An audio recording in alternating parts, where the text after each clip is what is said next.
So, namaste, friends, and I am live uh, to have chit chat about Breatharianism and Pranic journey of my friend Ujas Thakkar, and I'm here to just see.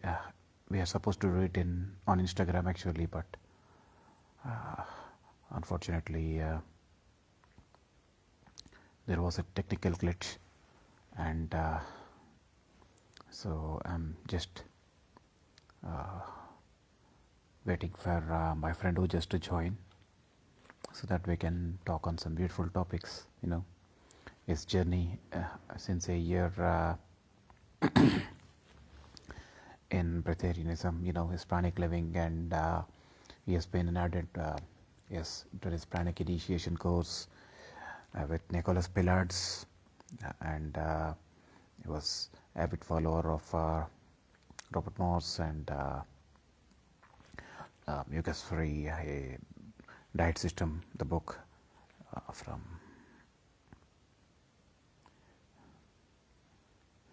you know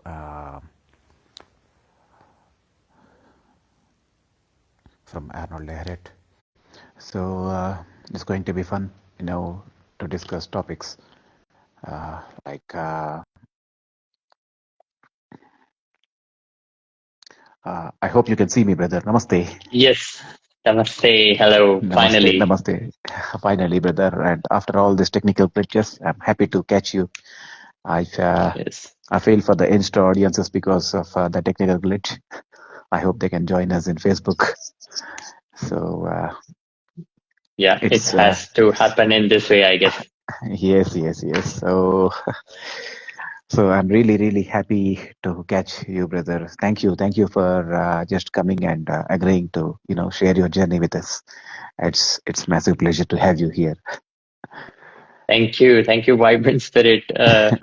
Thank you for having me, inviting me. And I guess, so before going into this talk, somebody was asking me that, do you need some preparation for this? I said, I have been preparing this since a year now. So when we prepare our inner journey, our inner work, that's when we find the right connect. So maybe you are resonating with this energy, with this knowledge, information. So that's why we are connected here. Life has brought Yes, us here together. yes, brother. Yes. Everything in divine order, So Yeah. everything in this universe is perfect. It has a perfect timing. The divine timing is accurate. So before going into your journey, please just share about who you are, what you do, and you know.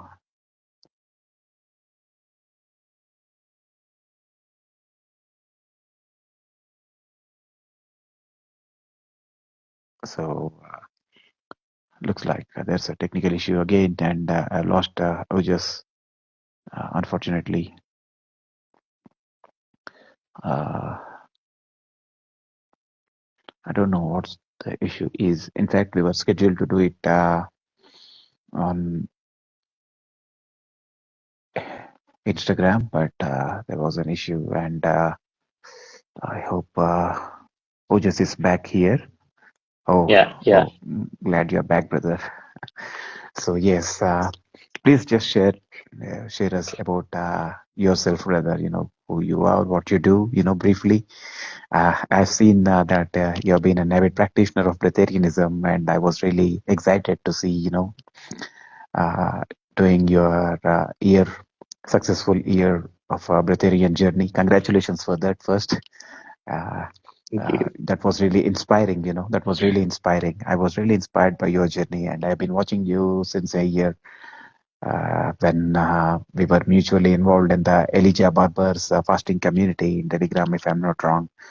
And I've been watching your journey. It was really inspiring, and the way you were determined, uh, your determination really amazed me. The way you transitioned, it looks like a harmonious transition to everyone, but I'm really sure that you have had your share of hiccups in the journey.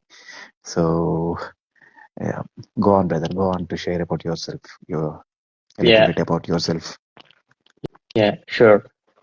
So this journey, when I say this journey of human evolution, or we can say it as a metamorphosis, human metamorphosis, where we literally change not just our habits, but we change who we are as a person. It actually started when the source of it was a suffering.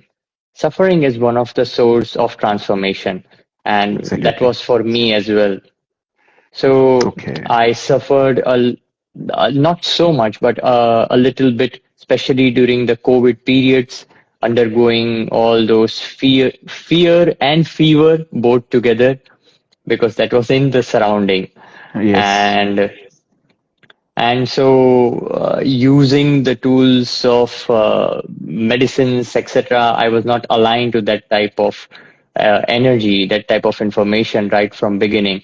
So that's when I literally started my journey going into the raw food, uh, going into Fruitarianism, undergoing various detoxification processes.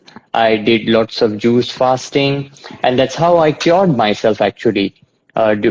Coming out of that COVID period without any medicine, without anything. So that curing journey began there. And slowly and gradually, I realized that this is a whole lot of inner journey, inner difference that it can make not just at the bodily level, but it can make a difference at my mental and spiritual levels even.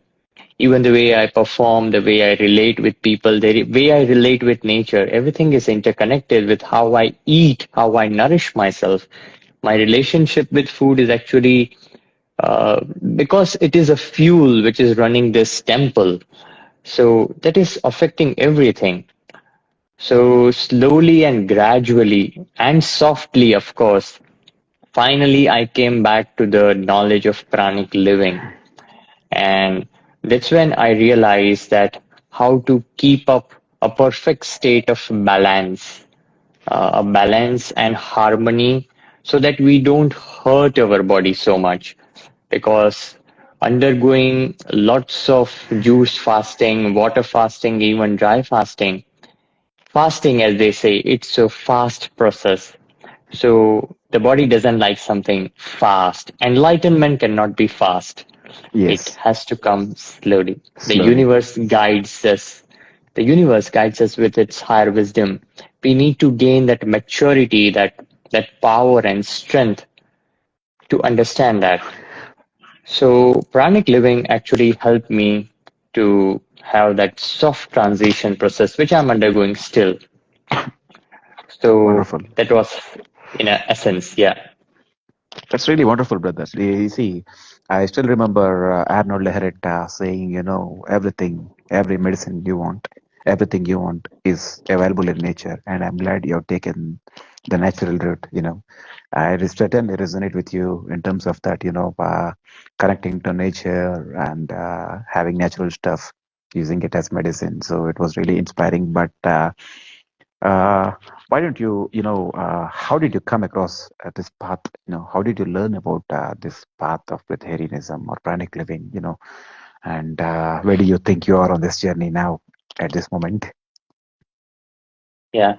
So, as I said this earlier, that when we reach a certain state of vibration, then that information which is vibrating at the same frequency comes around us. It Hmm. comes us in the form of some post on Instagram. It even comes up in the form of some words from somebody. It even comes in the form of such connects. So that's how it happened with me.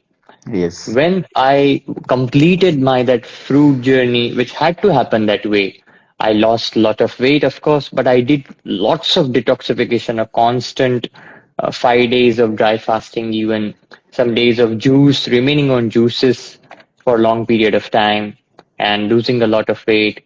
Everything was happening at a deeper level. I was even having lots of suffering. I would say, I would not call it suffering, the detox, I would say, but it was too fast.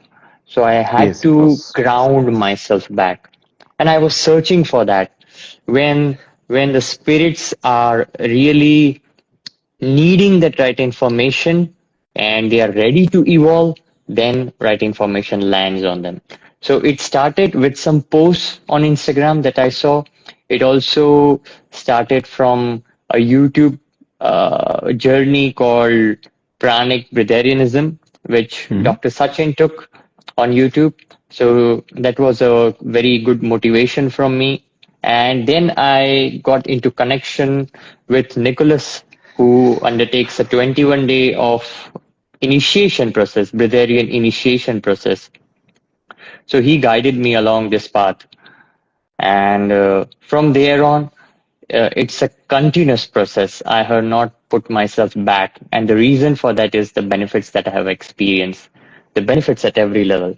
Because we literally feel a shift, a change in every aspect of our life. Then why do we put ourselves back?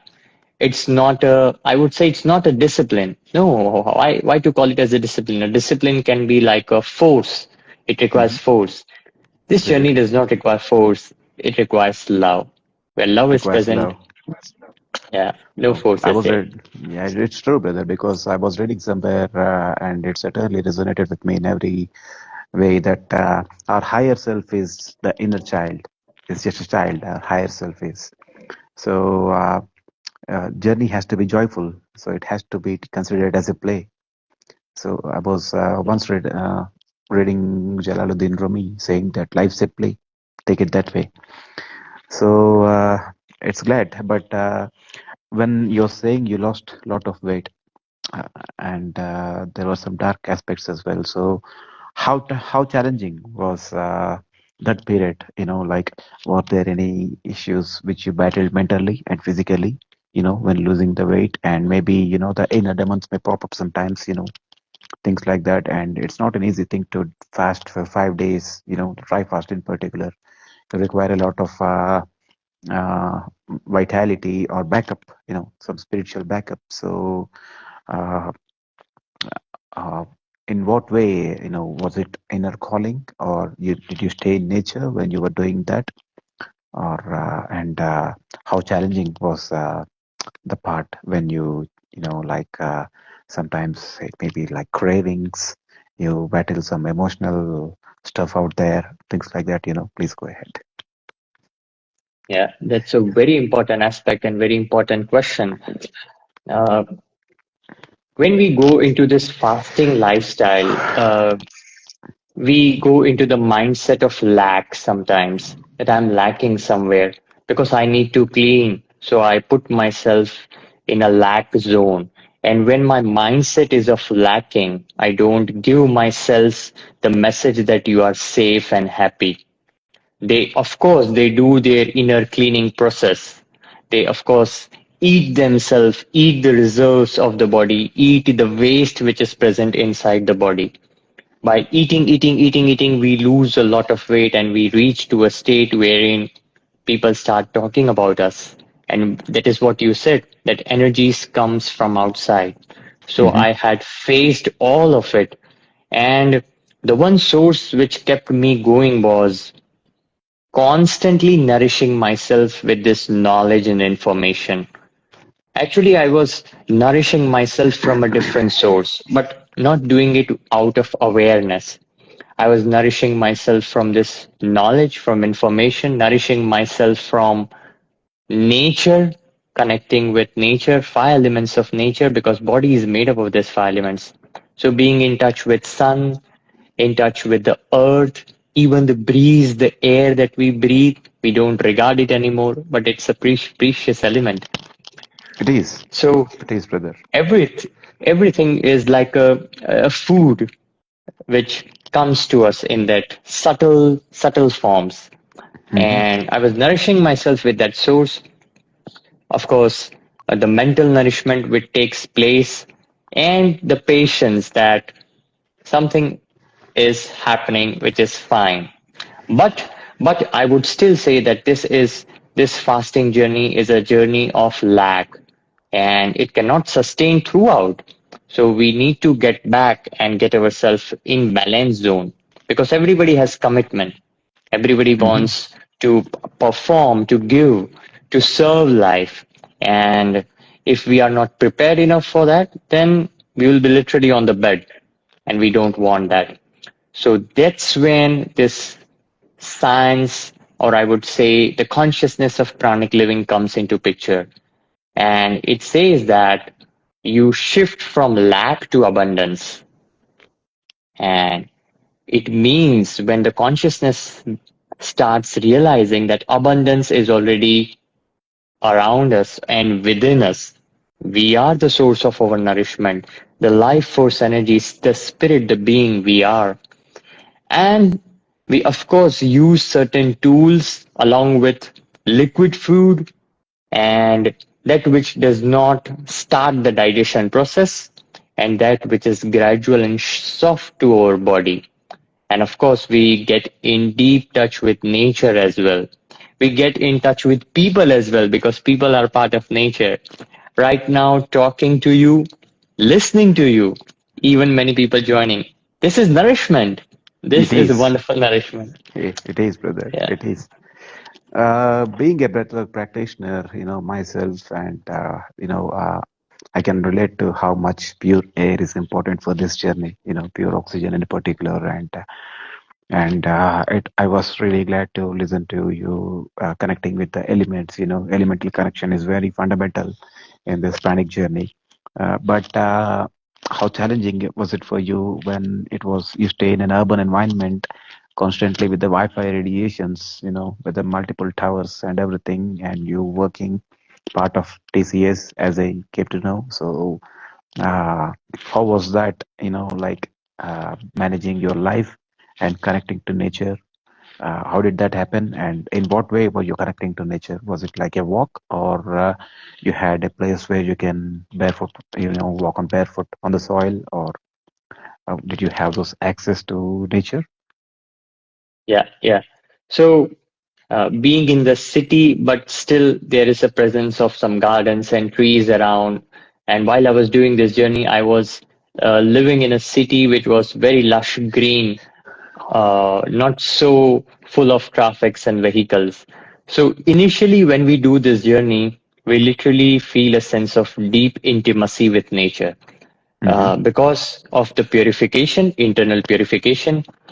Nature feels like protecting us, keeping us safe. It feels literally like the mother is asking us to come her in my lap.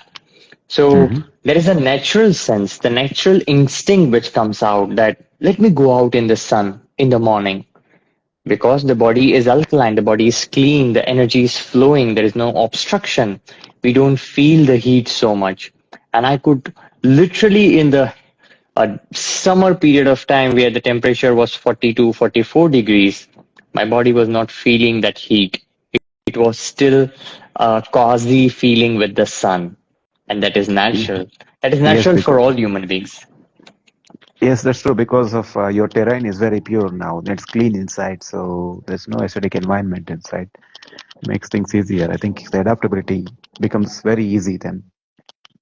So, Absolutely. and then regarding cold, you were talking about heat, but when it is cold, how tough was that? Yeah. Was it easy? Because there's a chance that you might have become skinny because of losing weight. So, Yeah, true. So if we don't have the right reserves inside, then body cannot generate its own heat. But if it has the right reserves, then every human being is capable to adapt to any type of temperature. That's what I have felt up to now. Whether it is extreme cold or extreme hot or even the water of the rain, the body can adapt and adjust. It has that mhm. maturity, it has that capacity inside it. But if we pollute the system, if we corrupt it, if we misuse it by eating every day, then that energy is lost in the digestion. And then the adaptation is no longer possible. That's why everybody has to then get inside when the temperature is harsh. It is, it is, it is. It's great, brother. But yeah, like because you're talking about vitality and stuff, so I still remember reading the book Mucus List System and Errol Erret saying vitality is power minus obstructions. So, uh, What according to you is vitality, and what are the ways to cultivate the vitality? Vitality for me is the full, complete flow of life force energy flowing freely in every cell of the body at a minute atomic level. When the light of that inner energy is flowing freely, there is no obstruction. The body feels vital. That means it is sparkling, it is bubbling, it is ready to live life. When we have that energy inside of us, we don't feel like I want to sit, I want to lie down. But when the body's energy reserves are inside digestion process, right after eating a heavy meal, people go back to sleep. People want to sleep. So it's so simple. Because of the And what inertia. Arnold Ehret said, yeah, the inertia, yeah, it develops the solidity, gets inside the system, and the body does not feel the flow. So obstruction less body is a vital body. And the Hmm. spirit always wants that temple which is pure and vital, ready to be its right car, the right car for the driver to drive it. So this is the way to activate the light body within, the energy body within. Absolutely. So I have realized that there is a deep connection between the body and the spirit. The body It is is actually the an reflection of extension. what is running inside. Absolutely, Hmm. yeah. So the changes we bring in the body is also affecting the spirit, and the changes happening in spirit are affecting the body. So when you said about the light body, literally the light which is guiding this body when it is starting its purification, the internal purification. Hmm. And along with it, when the bodily purification is also happening and the harmony is at perfect pace, then Hmm. I guess activation happens. So, of course, both are interrelated and interconnected. Yes, it is true, brother. It is true. So, because you have been talking, about this clean body and without obstructions, so it takes us to a very important topic called detoxification. You know, so can you share the methods which you applied? Were you into a bit of herbalism, or it was just fruitarianism, just suffice for you, or you know, what are the methods of detoxification which you have taken? Because uh, you said you've been here to the retreat of Nicholas Pilar's, the initiation. Was it there like he was taking you into a detox protocol first, or you can just, please go ahead. Yeah, yeah. So when we talk about detoxing, that means throwing out the toxin, that which is not required inside the body. And detoxification of body or detoxification of this whole earth is a natural process. Hmm. It we say that I require this trigger, I need to add this, I need to drink this. That is because the obstruction is there and we support the body. Hmm. Sometimes we support the body. It's a placebo effect. Like Oh, it is. I feel that let's say somebody believes that spinach juice is going to detox my intestine. Maybe, maybe Hmm. not. But if I have that mindset, then that placebo effect will help my body. But detoxification is a natural and constant process. The only primary criteria for detoxification I have realized is give your body the time and energy. That means don't utilize its energy in various other things like eating, digesting. Then the Hmm. body is always detoxing. When we are sleeping during night, it's in the fasting state, the body is detoxing. When we are keeping our mind in a deep relaxed state, when we are not generating more thoughts, more less stress, then the body is detoxing because energy is there. But still, during that initial period, I used during that fruitarian and raw food period, because of the information that I need to clean my intestine and I have to do it faster, faster, faster. That's why it is fasting. And during that juice fasting, I used to take lots of enemas, plain water enemas. Regularly, I used to take that. I used to use it as a tool. And uh, I also used to drink particular type of juices like the Indian gooseberry, amla, they say. I Yeah, used which to is what I use use. that. Yeah. Yeah, a very good tool. Even I feel that the green, leafy green juices, even all the fruit juices, I was aligned to orange juice. It was working well for me. Coconut water was working amazing for me. It is still does. Coconut water is a wonderful Yeah, it source is. for me. So I haven't used any kind of a special herbs. Uh, Trifla maybe I had used for certain period of time, very short, very occasional. Trifla again, I guess coming Mhm. from the Amla family, the gooseberry family. Yes, yes. That was it. Hmm. Uh, Otherwise, when our body finds that right balance, we don't need enemas as well. It it has its own strength. The intestines, the body has its own strength to clean itself over a period of time. The mindset that I have to go fast is not allowing that natural process to happen. Otherwise, it can, and it does for me. So during that initiation with Nicholas Pillets, he does not suggest any such external things, any such external supports. He says that regain your capacity, regain your bodily power. Don't use enemas, don't use any such special drinks. Even drink the things which your consciousness is aligned. Let's say I force somebody, no, you drink this, but he has not tried it in his throughout life.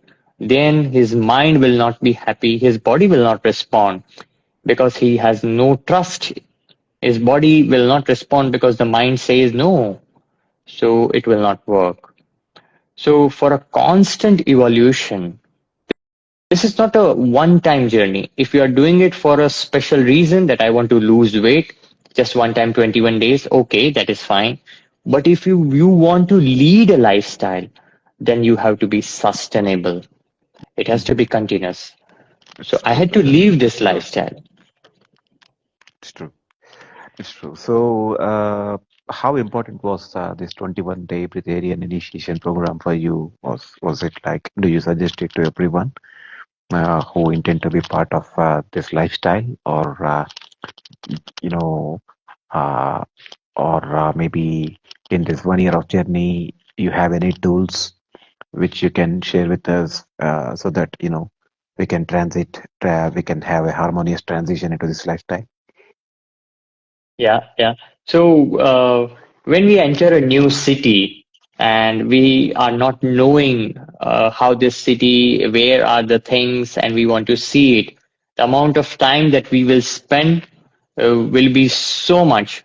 And somebody entering the city and taking a guide who has been there, who has lived that, then Yeah. the same journey of 100 days can be completed in 1 day.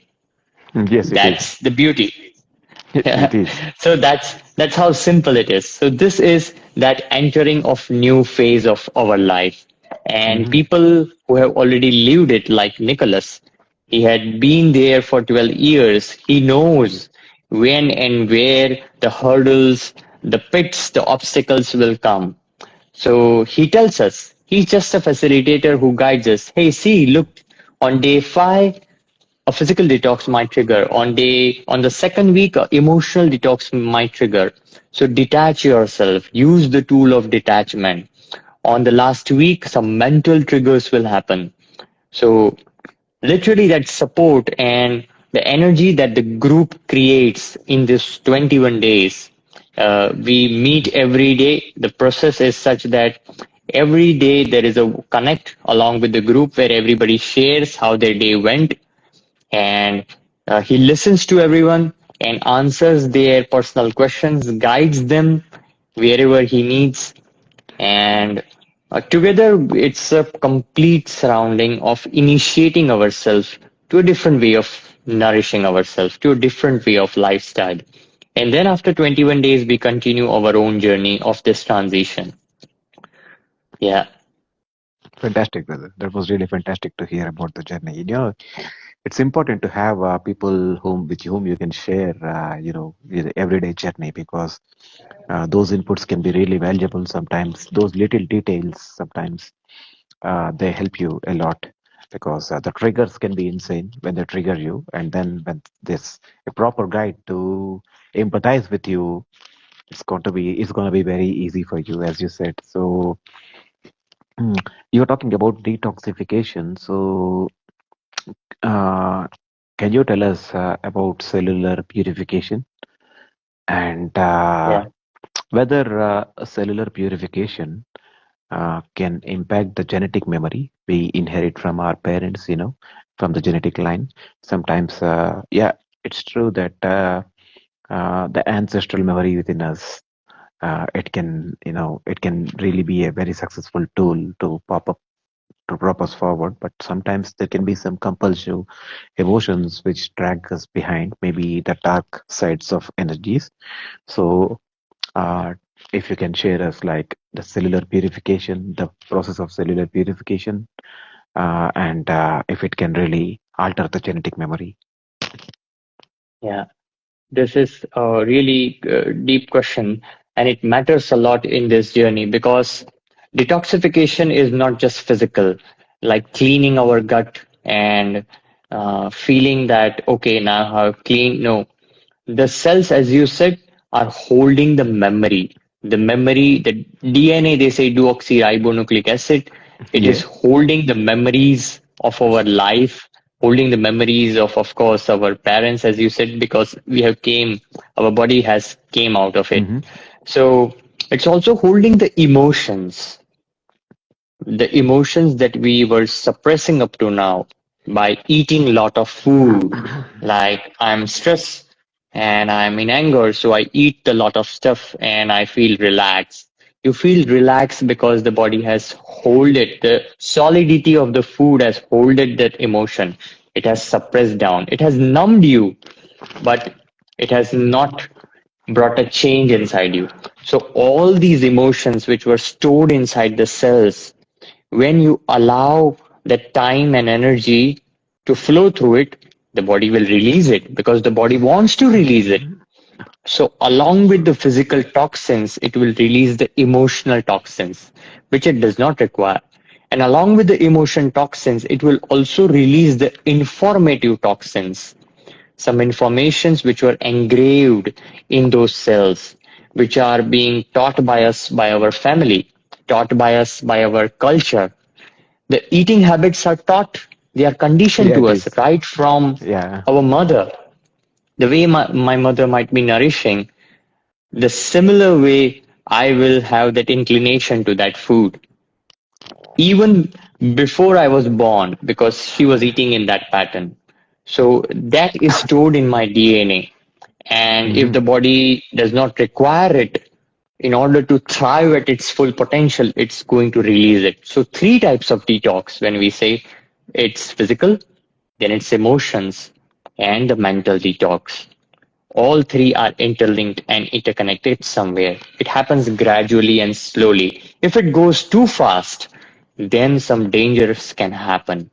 Dangers of draining, even dangers of getting into a psychedelic experience. Sometimes Mm-hmm. people get into a different energy zone. They get some visions too quick, too fast because body has released everything.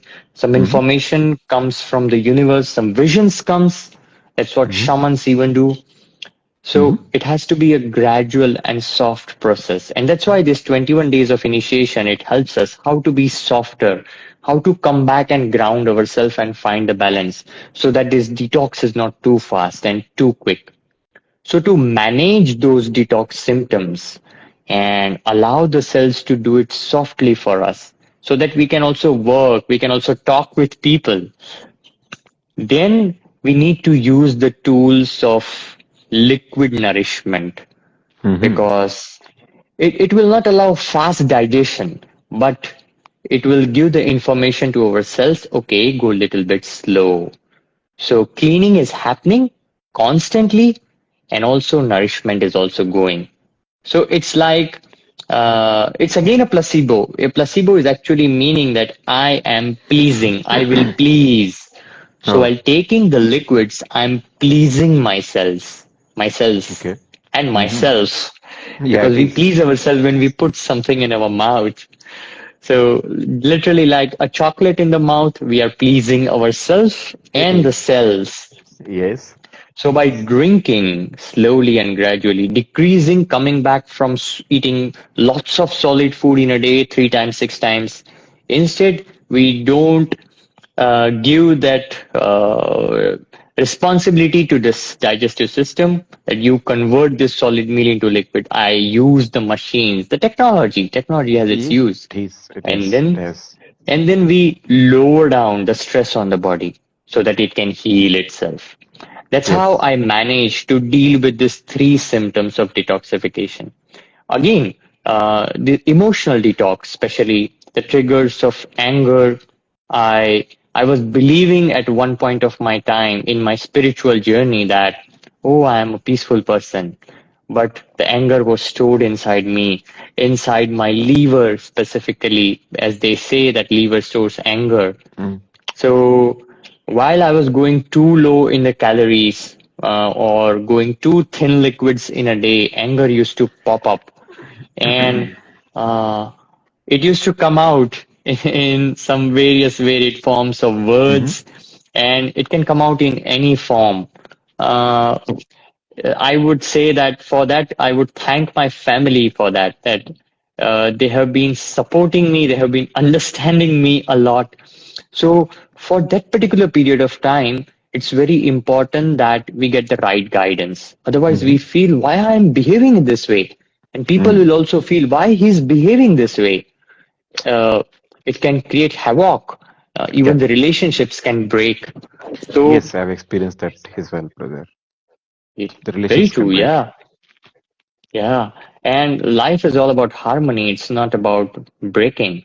So the tools of anger has to be handled with a lot of maturity, lot of detachment Mm-hmm. that this is going to happen and I should handle it with a sense of detachment. Sometimes physical detachment also works, that you put yourself in a zone, even the zone in your room, you go inside your personal room. If you don't have your personal room, go to the washroom. It's a personal space that you can create. So simple as that. Go with nature, because nature will not react to your anger. That is a Yes. very important tool. Use the Mm-hmm. tools of music if you are aligned.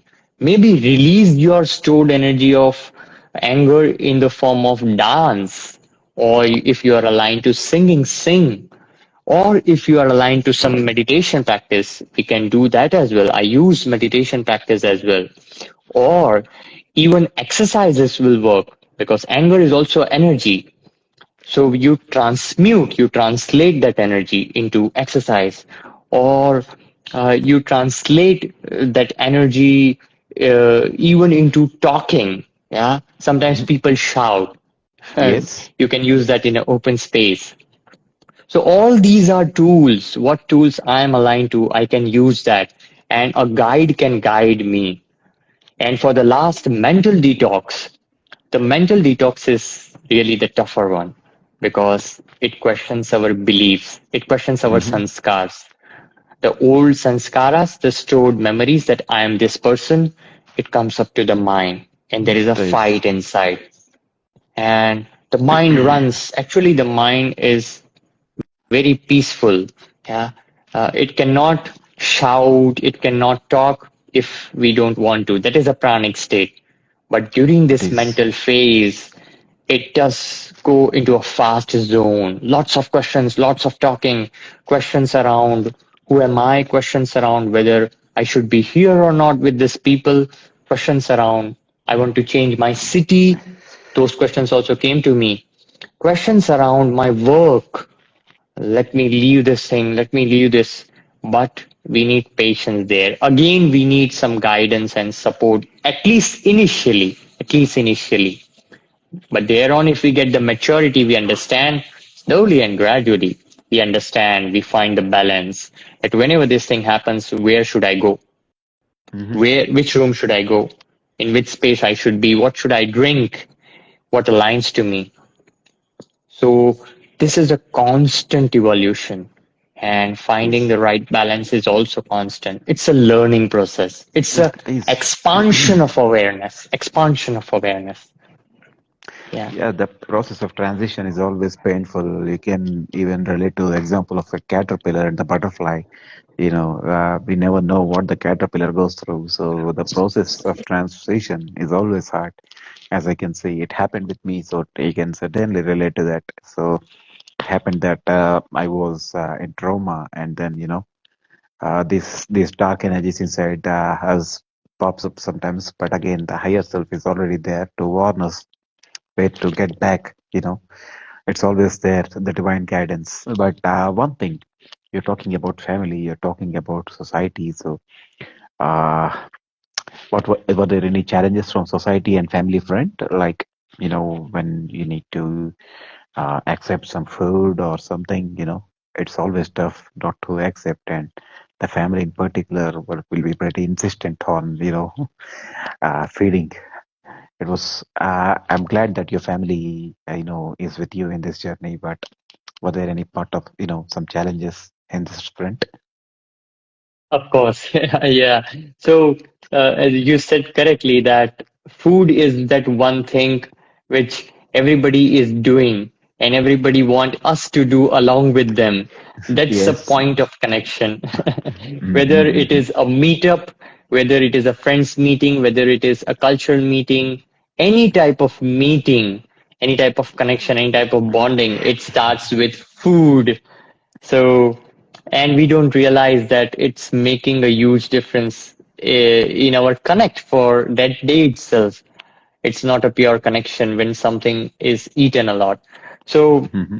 when we don't get into that paradigm of eating along with them, they literally feel being ignored. They feel that he is not a part of us because Mm-hmm. food connects us with people.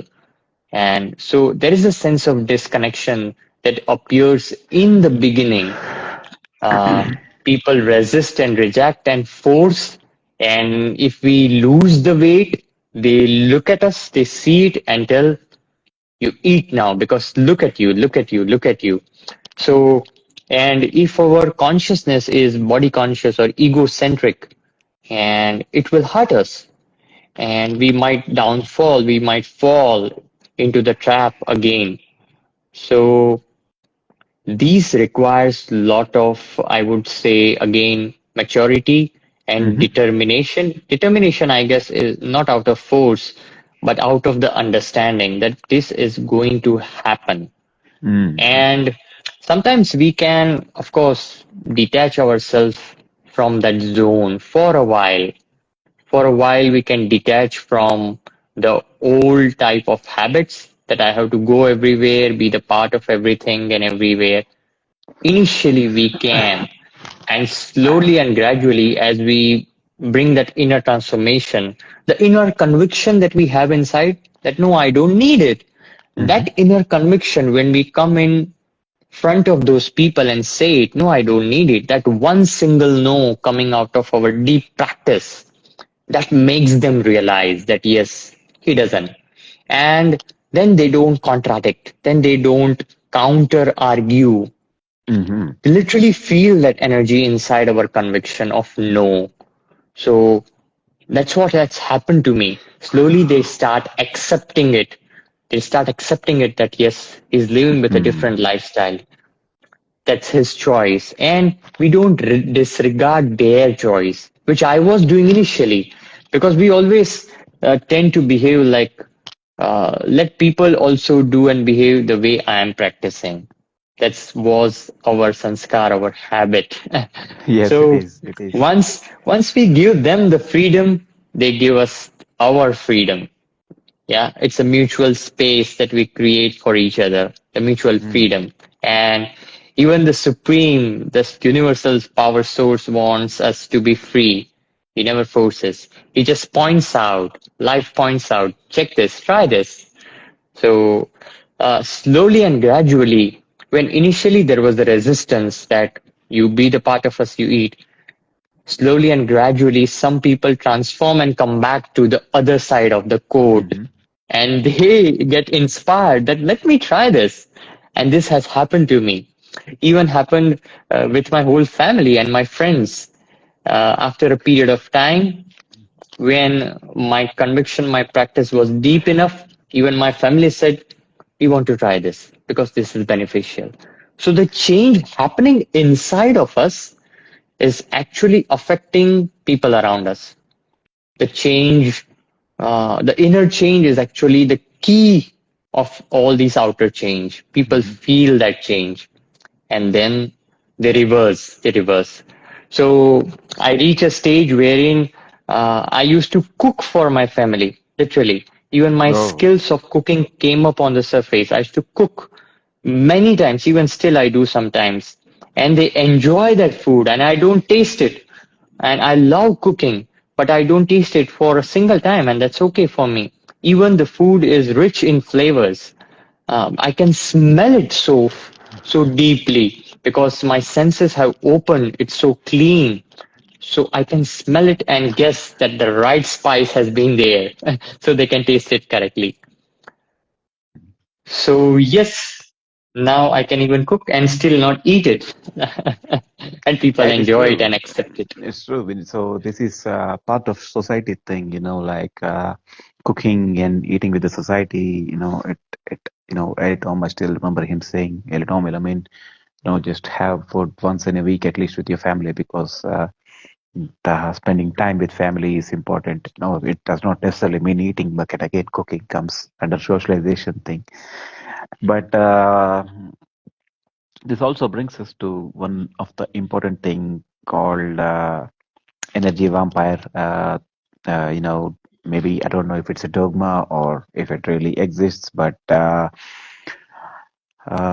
when we are in this path of Breatharianism, our body becomes like a crystal, and it's the one which emits the higher energy, and it also receives all. It is very susceptible and sensible to all the energies around. So, was it, like, did you have you ever faced any challenge of these negative energies around you and you recognizing it very soon? And maybe if that was really the case, have you ever felt that your etheric body was just absorbing those stuff, and you need to clean it up again? Was it anything of that sort, or Yeah. So, so I personally feel that the biggest vampire of our energy, the source of it is inside of us rather Mhm, than some external source. Uh, because even the seeds of that vampire is inside of us, in our sanskaras, in our habits. Then its seeds gets transmuted in the cellular memory. So that's when we get into the egocentric zone. That's when we mm, feel as an individual identity and not the expanded one. So that vampire from the inside, they come up on the surface. The old me, the older self, it comes up on the surface.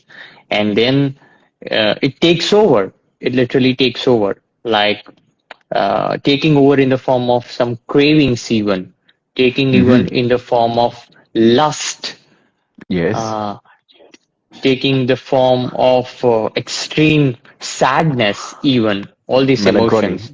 Yeah, Yeah, it's a melancholy. yeah, Hmm. absolutely. So all these vampires inside, and when these vampires, the inner ghosts are inside those cells while they are still there, then, as you said, we attract that external energy from the outside. It gets a link, a resonance. It Hmm. resonates with it, and it tries to penetrate inside in the form of some visions and dreams. People dream sometimes during this Yes. pranic evolution. This manifestation, sorry, not manifestation, transition. Hmm. Dreams arrive sometimes. Mm. So again, to handle that, we need the tool of detachment, I guess. Detachment is such a powerful way to see it from your higher source. And when we detach ourselves, it cannot affect us. Detaching mentally, detaching spiritually, as if I am away from it. safe in the zone, safe in the lap of supreme life. Mm. And then we allow this process to flow slowly and gradually. It's a gradual process, it's a continuous process. So it requires to delink, to cut ourselves from that external energy link, the vampiric energy link. And delinking is detaching, defocusing it, not focusing it too much into that, what's happening, and going into its details. That's what I have done up to now. Of course, understanding it plays a role in detaching that this is not me, this is something else. So delinking it will allow it to flow and pass. It will understand, the energy will understand that these these spirit, this body, this temple is not going to support me. It's not going to Mm-hmm. help me. Just like when the body is pure, even any type of virus, any type of bacteria will not be supported by my body. I will not host it. I will not host a party for them. You come here. I have a lot of stuff for you to eat. So it will not. So they will not enter. They will not affect me. Even the mosquitoes biting and we people say, "Oh my God, I have the fear that I will get this." It will not. Your body will handle it. So similarly, the more we pure at subtle levels, these energies won't affect us. Safety will be the most natural phenomena. We will feel safe anywhere, everywhere. And they say that your own inner aura is your biggest protection tool. Yes. Our own inner aura is our biggest safety. It's an armor, a Mm-hmm. natural armor. So once we build that armor, building that armor is purifying ourselves at all levels. It is. It Then is. no such energy will affect us. Life is safe. We are always safe in the lap of our life. Hmm.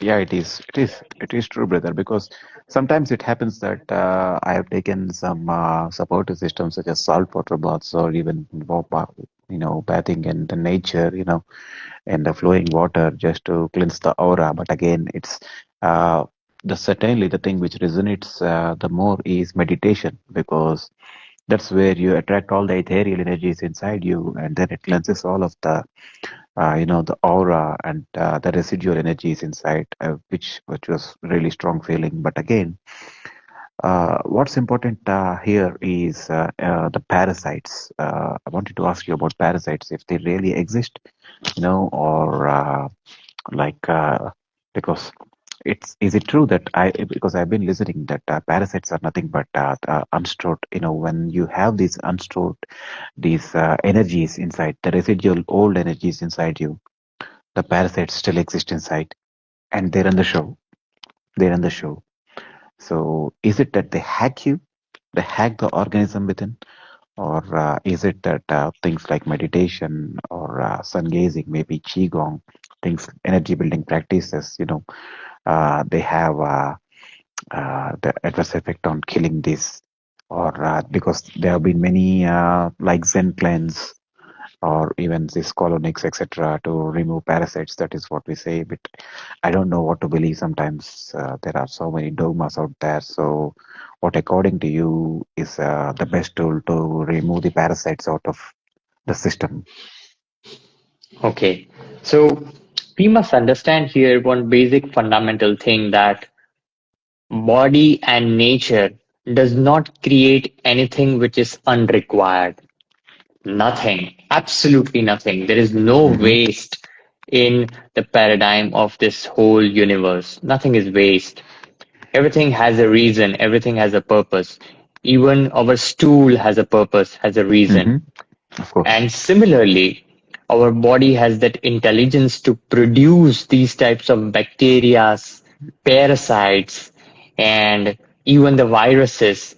Our body actually, in reality, when I studied, I realized from microbiology that this body is 90%, 95% of bacteria, only 5% is human cells. Rest all are bacterias. That's a reality, that's a truth. And out of all those bacteria, we now again differentiate these are good, these are bad. Again, a Mm-hmm. duality. But nature does not, your body does not say, behave like this is bad bacteria for me. No, it has been created for a purpose, and the purpose was to protect you, to save you. Every part of this element wants to live, right? Even Mm. the ant wants to live, it protects itself. The human body wants to live. The cells want to be alive. And for them to be alive, we must have these bacteria who can keep them alive. How? If we put toxins in our body, toxins in the form of food, in the form of toxic air, in the form of impure water, it's going to come up. Even the vibrations you said about the EMF, electromagnetic radiations, Hmm. everything is affecting our body. Everything that is coming from outside is unrequired. So, in order to manage those, the body will produce these bacteria and these parasites will eat it. It will eat the stuff so that you remain healthy. Of course, that they eating is going to increase their appetite, and they literally travel from intestine to the vagus nerve to the brain. They trigger us. You said they capture us. Yes, they do, but they serve the purpose, and they need their food. They need to be alive. So they trigger, and that's when the cravings come into picture. People crave certain types of food. Certain memories arise because they ask for it. But uh, if we keep up the patience, if we know the right information, the right knowledge, and if we nourish ourselves from the other alternative source, then we can manage to handle these symptoms. As you said, various practices you said, getting into the sun, doing qigong or some other practices like massaging your intestine, even the massages that we do on all the joint spots where the toxins are released regularly, like near the thyroid gland, near the lower part of the abdomen, uh, even near the shoulder regions. All these are the output zones for the body to release the output zones of the cellular waste matter. Skin is the biggest Of course, it is the external biggest organ. detoxing organ inside. Yeah. Yeah, yeah. So some people use, even I used to do massages, keeping myself open in the sun and massage my body, clean it up. So I was using that tool of being in sun and cleaning it up. But to believe that I have to do it, I have to drink this, I have to add this to kill this parasite. No, the parasites will not be there when it will not get its food. It will die by itself. And the right bacteria will eat it because their presence is no longer required. The body says, you go and die, your presence is not required. Your purpose is served. You don't have your waste matter to eat now. So they will literally die and they will come out of us in various forms, in the form of stool, in the form of energies and memories also, because they also store the memory. So they come out of it. And finally, cravings no longer appear. And sometimes they do. That means we have put inside something that they are born again. So they will born, they will die. They will born, they will die. It's a process. How we nourish ourselves, it depends on that. It's great, brother. Thank you for bringing me your different view on the parasite issue because when studying, watching about, learning a lot about parasites and their influence on us because, emotionally they tend to have a bit of effect on us, physically and emotionally as well, and mentally. So I still can relate that to nocturnal emissions, even some bursts of anger, things like that. As you was mentioning a while ago, that when we have poor adrenal functioning, poor liver, we have this outbursts of anger, So, like, you have any tools for cleaning or adrenals, or the colon when you just focus on cleaning the colon, the detoxification with vegetarianism and things like that. The adrenals can take care of themselves. Is it that way? So all these glands, like the adrenal glands or the endocrine gland or the pituitary glands, they secrete various types of hormone and manage the balance of our emotions and our body. And because we have uh, eaten a lot of food, we have disrupted their natural process. We have Mm-hmm. Mm-hmm. taken over their power from their naturalness by eating a lot of food and creating stress inside our body. They get weak and they don't release those hormones which are required at the right time. And that's when we get various types of diseases, disease, This physical, is. even this, yeah, even the mental, the emotional, you said anger. So I used to do a lot of reading for that and follow Dr. Morse, Robert Morse, Arnold, Ehret. Of course, you said that. Mm-hmm. Lots of things I read about it, but um, it does not happen overnight. Any type of a special herb, if we drink, we purchase those very, very special herbs that I want to get my adrenals repair. I personally realize that the only herb that our body needs is itself. The body can manage itself.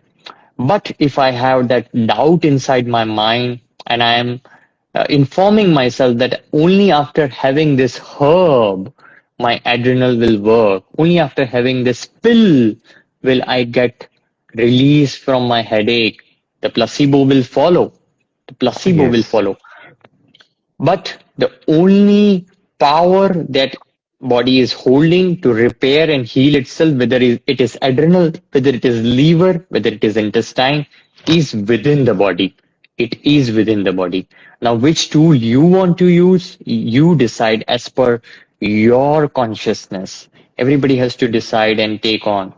The world has told us, you Mm-hmm. do this, do this, do this, do this. What is aligning to me, I must do that. I must listen to my body. I must listen to my intelligence. That's what I feel as of now. Yeah, It's true because it's true. It. I still, I agree with whatever you said because uh, I've been reading about Hilton Hotema. Uh, talking in the book Man's Higher Consciousness, talking about the innate intelligence of the body. Adjusting itself as per it needs. So certainly, what you said is resonates a lot. But that being said, I want to know more about you know uh, because we have been talking about lust, sometimes nocturnal emissions, things like that. So, what is your take on sexual alchemy and semen retention? Because it's true that it is the most creative energy one has inside them, because a male and a female, they come together and they have a thought of about a baby, so they manifest it, isn't it so? So it is the creative energy of yeah, semen. So in what way can we manifest inside our energy body, when we have this sexual alchemy and semen retention? yeah, yeah. So, as you said this correctly, that these semen has so much of power that it can generate a new life. That's how powerful it is. They call it as dhatu. And Yes. these dhatu is like a essence, the essence which the body accumulates inside, a form of energy. Uh, of course, everything is an energy. This is also a rich, the pure form of that energy. And when we stuff ourselves, our body, especially the lower part of the body, the digestive system, the Mm-hmm. intestine, which are in connection with this reproductive system, then it Mm-hmm. puts the pressure on the reproductive organs, wherein Yes. this energy is stored in the liquid form, also in very subtle form, mucousy form, subtle form. So when the pressure is there inside them, they want to flow down. The law of energy is flow. It Mm-hmm. cannot remain static. The law of universe even, I believe, is a constant flow of cycle. So Flow. everybody Yes. wants to flow. Mm-hmm. So even this energy wants to flow. And if we don't allow it to flow towards upward direction without any obstruction, it wants to, but the gravity does not allow it because you put pressure on them with lot of food, lot of such things which creates trigger for them to be Triggers. out. Mm-hmm. Yeah. So there are certain products which triggers this energy to go out. Um, the Sanskrit language, the Vedic language says is as the tamasic food, the tamas quality.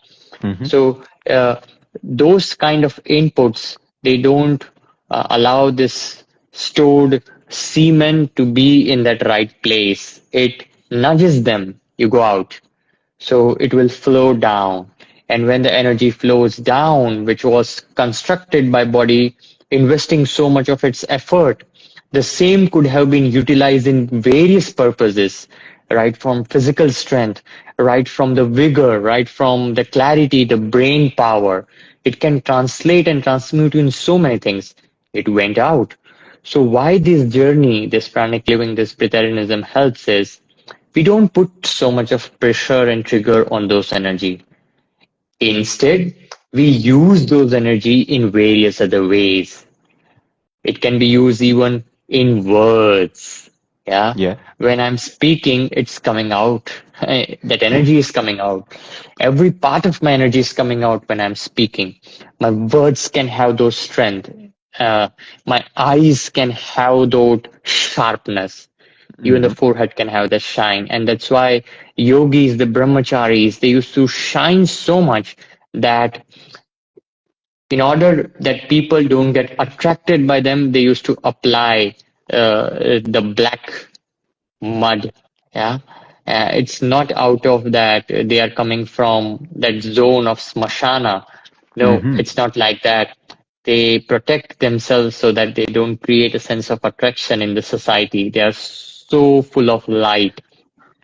So these energy gets transmuted in that way.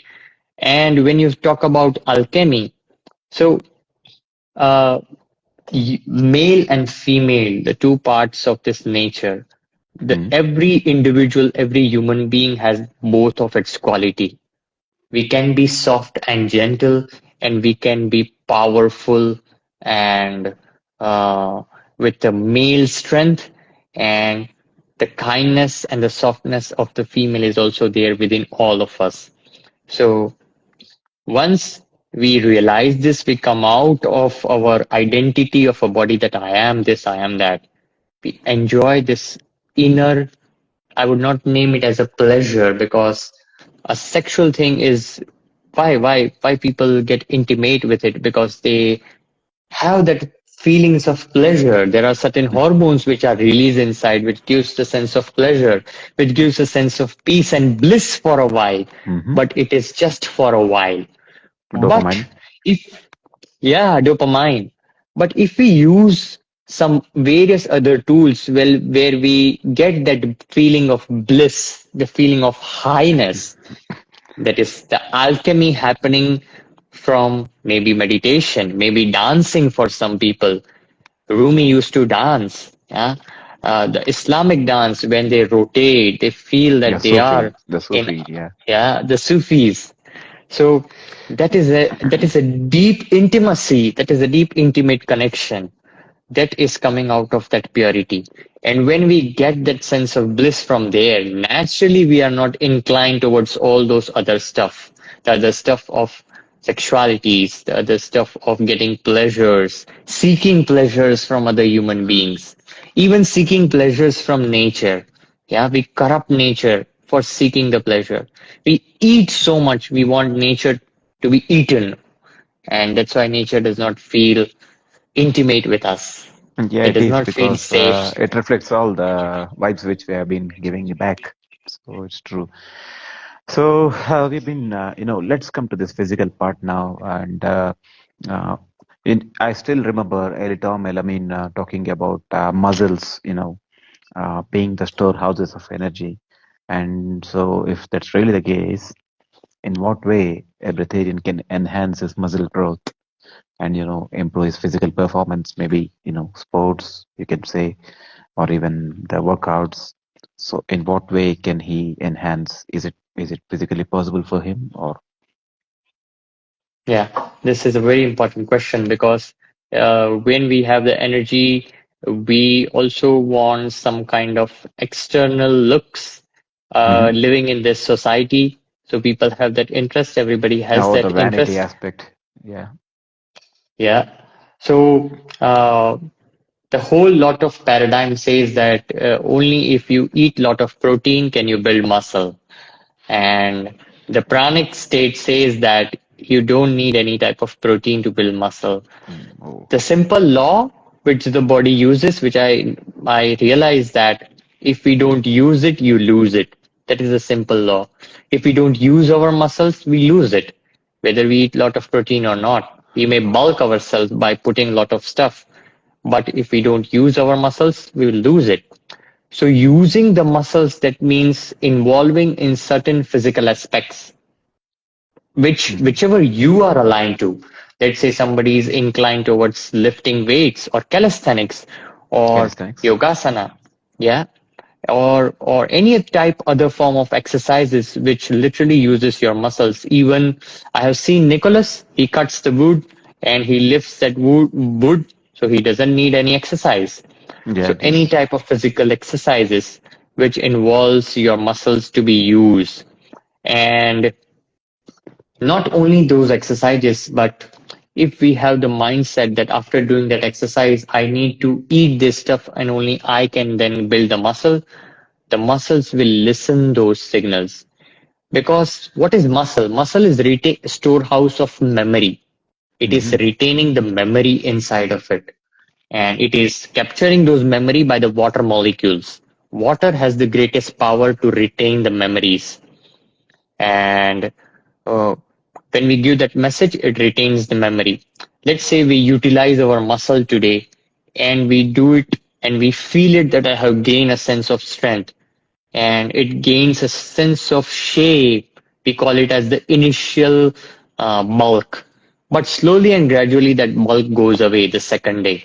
It was bulking while I was doing it, then it goes away, it melts away. That means memory is not restored.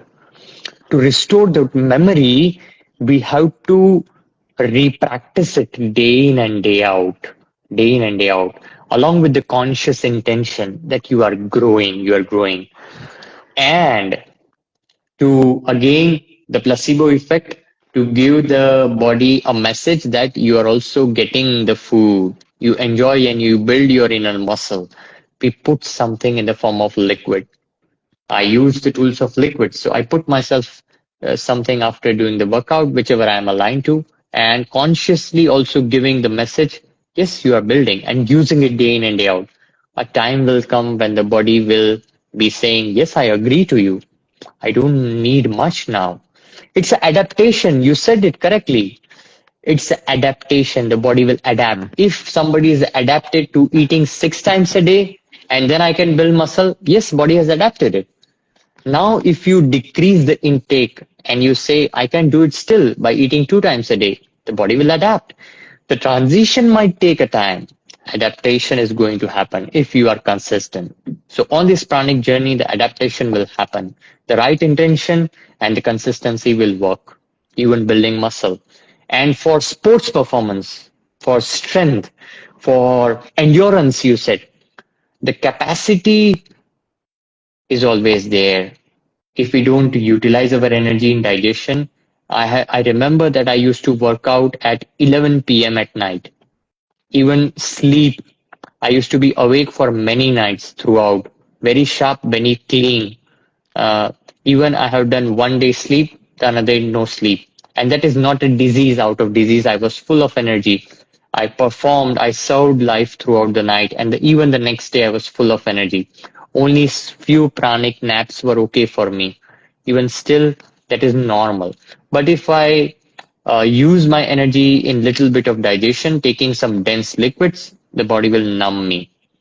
The foods which are coming from the ground, the roots, Hmm. they will numb us. They will numb us. And the food which is coming from the bushes, from the top of the tree, like the fruits, the oranges, they will high up, uplift our energy. So, energy of performing and doing the exercises with full energy. Let's say somebody is interested in running, then he must take the fuel which is pure, the pure Mm. fuel of liquids, which True, he's aligned to. because it affects his performance. Yeah, absolutely. Hmm. So the right Uh, balance of those liquids. Yes. so we come to the final part of this chit chat. Tell us about how important was meditation on this pranic journey for you, and what sort of meditative practices were you into? You know, if there are many, and what are those practices which mostly resonated with you and which you have been practicing regularly? Yeah, yeah. So I personally feel right now in current state of consciousness that meditation is not something to be done. It is a state of being, a natural Yours? state. But initially, while we are transitioning, it is not so happening naturally. Like we cannot be in a meditative state while we are in a marketplace. So we find a separate time, a separate space in of silence, of solitude, and we do that meditation for that space. And slowly it expands in all our life. So again, this pranic journey has helped me a lot in practicing my meditation. So my practice of meditation is Raj Yoga as taught by the Brahma Kumaris University. I have been practicing it since last 10 years and it has been my source of supreme nourishment, the source of nourishment that I get from the supreme source. That's what this practice is all about. That has been the major, I would say, the most important and the major tool of my throughout journey. And it's going to be the major tool till I reach the complete transition and convert into a manifestation. So that practice has helped me a lot, Raj Yoga meditation. And it's a constant companion. And this pranic journey along with this Raj Yoga is like a perfect blend, a perfect combo, both supporting each other, both complementing each other in a Complementing each other. perfect Yes. way. Yeah. So, purity of the body, purity of the emotions, purity of the light body, you said, and allowing the supreme source of light, supreme source of knowledge to flow along with this purity is like a super fast journey. It's a bridge. This It's a journey is a bridge. bridge. But if we want to struggle, then we might struggle and go into the traffic zone. Let's take a flight now. It's a super fast zone. Let's evolve faster. Looks like this education is a perfect package of everything, There's brahmacharya inside, the celibacy part when you take this and meditation part as well. The internal and the external cleanliness. It's perfect, really. Been, it's been fabulous, connecting with you, brother, because came to know about many, many things. I wish the talk continues because it's really education. It's education, and this chit chat enhances each other. So, and I'm really sure that everyone who have been watching and will watch the recorded video, of course, will get a lot from this video. I hope it's just a beginning, brother. It's just a beginning of many good things to come. Uh, you know, uh, Absolutely. uh, Even we can do some many other concepts, some other topics, maybe of our common interest. Uh, we can chit chat about those things in the future, hopefully. But Absolutely. I would say that I wish you all the best and congratulations uh, on the progress so far, and wish to connect with you in future as well. Thank you for joining us, and thanks for everything. Thanks for coming and agreeing to take a bit of your time and share valuable knowledge with us. Thank you. Thanks a lot, brother. Thank you, Vibrant Spirit. And I really enjoyed this talk. And even thanks to all the people who are present right now, even people who will watch later.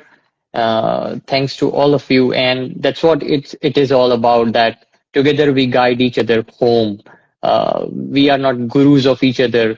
We are the companion, the traveler, the co-traveler, the co-pilots, uh, who is sharing the information, who just like the new guide who has seen the city and informing the people who are the new to this city. It's just like that, how simple it is. So we'll keep in touch, and even I would like to know your evolution. That would be enriching for me. It would be helpful for people joining, even your journey. We can do a lot of chit chat, and Yes, brother. this is a true source of nourishment. This chit chat is a nourishment. Yeah, I feel Yes. full today. So thanks for this. Pleasure is mine, brother. Pleasure is mine, and pleasure is for the viewers who experienced, who have come to know about you because it's been pretty exciting, whenever we see your social media posts and everything. So uh, it was the curiosity was building up inside me to know more about your journey. I have done it previously with some other Breatharian practitioners as well. Jesse in particular, John was again one of them, and there were many who were part of this urine therapy stuff and everything. But yeah, it's been a long time since I've done this, but yeah, it was certainly a pleasure and certainly an education. You know, learning a lot from you. Thank you. Thanks for everything. Good night, brother. Thank you. Good night, and good night to everyone. Have a blissful journey ahead. Thank you. Namaste. Namaste.